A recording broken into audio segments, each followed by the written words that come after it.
अस्सलाम वालेकुम and welcome class. मैं हूं आपका टीचर सैयद बख्त और आज आपको स्टार्ट करवा रहा हूं 9.1 की क्लास नंबर 0।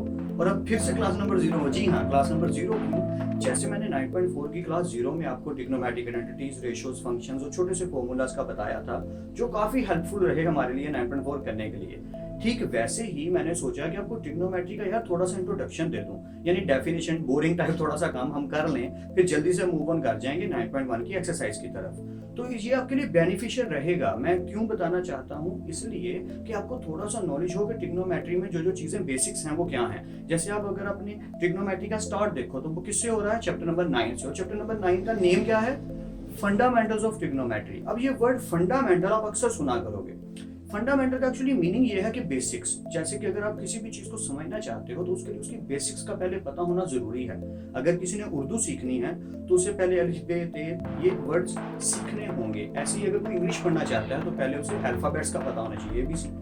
मैथमेटिक्स में हमारे लिए जो फंडामेंटल्स के लिए फंडामेंटल्स होते हैं वो क्या होते हैं? Plus, minus, multiply, divide, percentage. ये सब फंडामेंटल्स ऑफ मैथमेटिक्स हैं कि मैथमेटिक्स की बेसिक्स इन्हीं पे खड़ी हैं। ठीक वैसे ही ट्रिग्नोमेट्री की बेसिक्स जिन चीजों पे खड़ी है, यानी साइड्स, एंगल, जिनका आपको काफी पहले से आइडिया है, मैं बस उसी की हेल्प करते हुए आपको थोड़ा सा और आइडिया दूंगा। तो चलिए जल्दी से हम स्टार्ट करते हैं हमारी 9.1 की क्लास नंबर 0 और आपको बोर करते हैं। चलिए स्टार्ट करते हैं।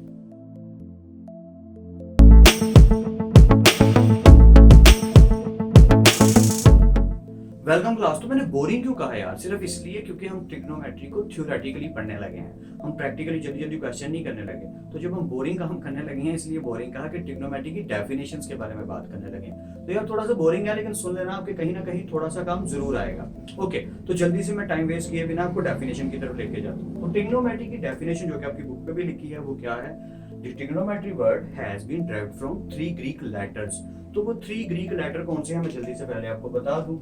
So as you know that वो 3 ग्रीक लेटर्स हैं ट्राई, गोनी and class matron. Okay class, यार एक चीज तो क्लियर होगी कि मैंने बोला these 3 letters are actually from Greek। Okay, तो ग्रीक लैंग्वेज का वर्ड है ट्रिग्नोमेट्री, ये तो क्लियर हो गया। नंबर 2, ये 3 लेटर जो है इनका मतलब क्या है? यानी कि हमें ये तो ग्रीक लेटर्स हैं, इनका मतलब भी तो पता होना चाहिए। तो ट्री का तो पहले ही यानी कि क्लियर मतलब है 3। ओके, दूसरा वर्ड है गोनी। गोनी कहते हैं एंगल्स को। Okay, and metron means measurements. या you guess right, it means trigonometry are based on 3 angles measurement. Okay, तो आपको समझाने के लिए मैं थोड़ा सा डिफाइन कर देता हूं कि आपकी जो right angle triangle, let's suppose we are drawing a right angle triangle. या राइट एंगल ट्राइंगल वो होती है जिसका एक एंगल 90 डिग्री का होता है।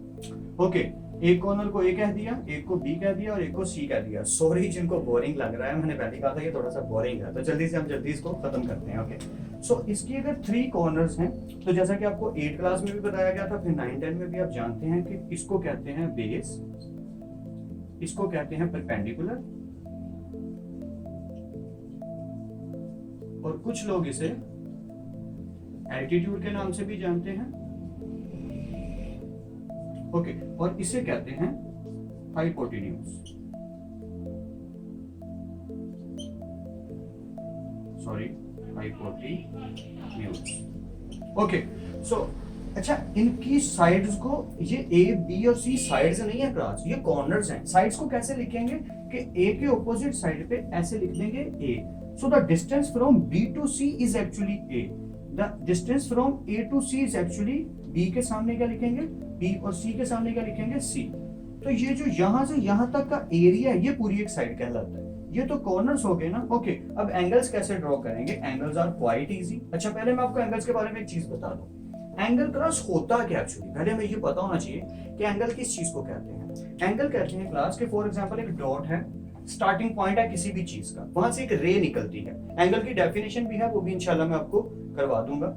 चलिए वो भी डेफिनेशन पढ़ लीजिए, यहाँ पे लिखी है, जल्दी से पढ़ लीजिए। ओके, तो डिफाइन भी कर लेंगे उसको, लेकिन अभी बात करते हैं कि अगर एक स्टार्टिंग पॉइंट हो, वहां से एक रे निकले, एक रे इधर को जा रही है, फॉर एग्जांपल एक रे उसी पॉइंट से, सेम पॉइंट से एक रे और निकले, तो वो जो पहली रे है उस रे को कहते हैं इनिशियल रे, और जो दूसरी रे है उसे कहते हैं टर्मिनल रे। Sorry for noise. ये जो शोर मच रहा है यार उसके लिए सॉरी, आई टोल्ड यू मेरा रूम विंडो साइड पे है। ओके, तो इनिशियल साइड से जो टर्मिनल साइड को रे निकल रही है उनके बीच में जो बनता है ना भैया, उसे कहते हैं हमारा एंगल। तो ये जो पॉइंट है इसको यार ओरिजिन कहते हैं। अब आपको ओरिजिन तो पता ही होगा, हर चीज का एक ओरिजिन होता है। जैसे कि शुएब अख्तर साहब बॉलिंग के लिए जाते हैं तो जाकर पहले ऐसे शूज से स्पोर्ट को डाउट करते हैं, निशान लगाते हैं, डॉटेड करते हैं कि यार यहाँ से मैंने भाग कर जाना, तो वो उसके लिए ओरिजिन हो गया। ठीक वैसे ही जितने भी लोग रेसिंग करते हैं, रेसर्स हैं, तो वो भागने से पहले ऐसे बैठ जाते हैं अपने फुट्स पे, यानी कि अपनी नीज के बल पर जमीन पे बैठ जाते हैं कि यहाँ से जैसे ही फायर होगा हम भागेंगे रेस के लिए। तो वो उनका ओरिजिन पॉइंट है। ठीक वैसे ही ओरिजिन कहते हैं जहां से कोई भी चीज स्टार्ट हो रही हो। तो यहाँ से एक रे निकली, वहीं से उसको टच करती दूसरी रे निकले, और इनिशियल रे जो पहले निकली है वो जो दूसरी रे को टच करे, टर्मिनल वाली रे को टच करे, इनके बीच में जो बनता है इसे कहते हैं एंगल। अब स्टैंडर्ड एंगल कौन कौन से यूज किए जाते हैं? अब ये मेरा स्टैंडर्ड से क्या मतलब है? जो आमतौर पे इस्तेमाल होते हैं। मिसाल के तौर पे जैसे अगर आप कोई चीज परचेज करने चाहते हो तो हर चीज का एक स्टैंडर्ड साइज है। सोप का भी स्टैंडर्ड साइज है, ब्रेड का भी एक स्टैंडर्ड साइज है। तो ज्यादातर ब्रांड्स की उसी साइज में मिलती है। शैम्पू का भी ब्रांडेड साइज है। तो हर चीज का एक स्टैंडर्ड होता है, स्टैंडर्ड साइज। ऐसे ही एंगल स्टैंडर्ड कौन कौन से यूज होते हैं, या जैसा कि आप जानते हैं alpha, beta and gamma, and sometimes theta, phi, etcetera etcetera, और भी हो सकते हैं, लेकिन स्टैंडर्डली ज्यादातर यही यूज होते हैं। तो हम इनको कैसे लिखेंगे और कैसे याद रखेंगे ये मैं आपको बताता हूँ। ए के साथ आपने हमेशा अल्फा को याद रखना है, यानी A alpha, B beta and C is गेमा।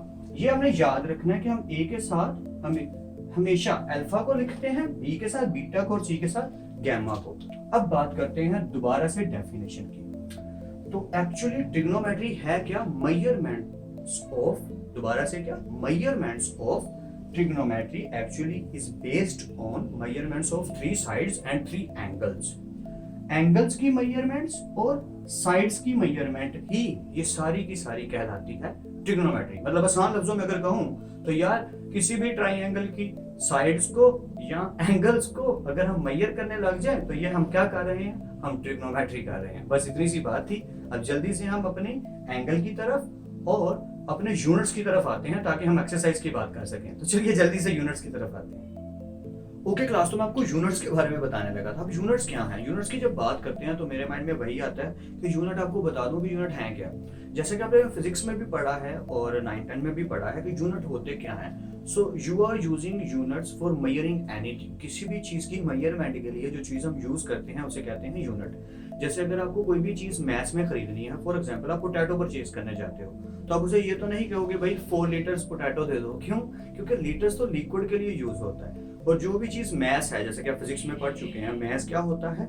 ऐसी चीज जो वजन रखती है और जगह घेरती है उसे कहते हैं मैथ्स। तो मैथ्स के लिए ज्यादातर हम केजी का वर्ड यूज करते हैं। ठीक वैसे ही हम एंगल की जब बात करते हैं तो हमें पता होना चाहिए कि एंगल के लिए कौन कौन सा यूनिट इस्तेमाल होता है। तो जैसा कि मैं आपको बता चुका हूं, एंगल एक्चुअली क्या होता है कि एक डोर से 2 रेज निकलती हैं और जो इनिशियल रे से टर्मिनल रे की तरफ एंगल जाता है उसे एंगल कहते हैं।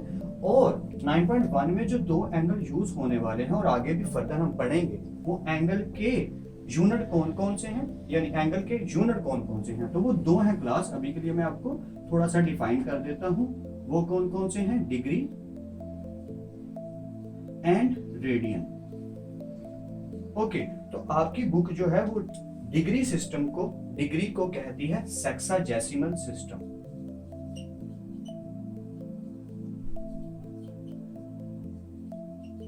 और आपके रेडियंस को कहती है सर्कुलर सिस्टम। ओके, तो डिग्री की जब बात करते हैं तो मैं थोड़ा सा यार डिफाइन कर दूं। बोरिंग क्लास चल ही रही है, चलिए डिग्री को हम पढ़ ही लेते हैं। डिग्री है क्या? तो आपको अपनी बचपन वाली वो डी याद होगी। डी कैसी होती थी? अगर आप याद करो तो आपका जो हाफ सर्कल होता था, या हाफ सर्कल यानी 0 डिग्री से लेकर 180 डिग्री तक, और सेंटर में बिल्कुल होता था 90 डिग्री। तो क्लास आपको याद होगा कि वो यहाँ पे पहले 10, फिर 20, 30, 40, 50 goes on to 90 and goes on to 180।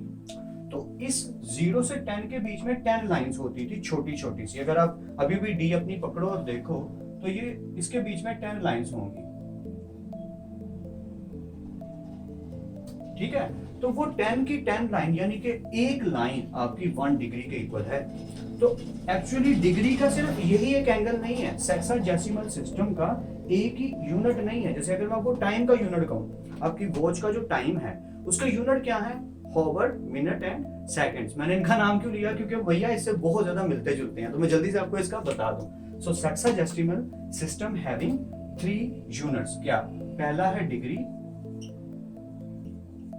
ये इसके हैं, और दूसरा है मिनट, और तीसरा है सेकंड्स। और इनकी यानी कि इनका वो छोटा सा लोगो क्या है, तो डिग्री के लिए भी हम डॉट यूज करते हैं जो आपके पता है आपको, मिनट्स के लिए 1 डैश और सेकंड्स के लिए 2 डैश यूज करते हैं। जैसे ही हम क्वेश्चंस करेंगे आपको और ज्यादा क्लियरली समझ आने लग जाएगी और इजीली आप अंडरस्टैंड कर पाओगे कि ये अभी जो मैं बता रहा हूँ ये सब क्या है। तो अभी के लिए सिर्फ इतना ही बताना चाह रहा था कि आपको जनरली थोड़ा सा नॉलेज हो कि हम जो पढ़ने वाले हैं वो क्या है।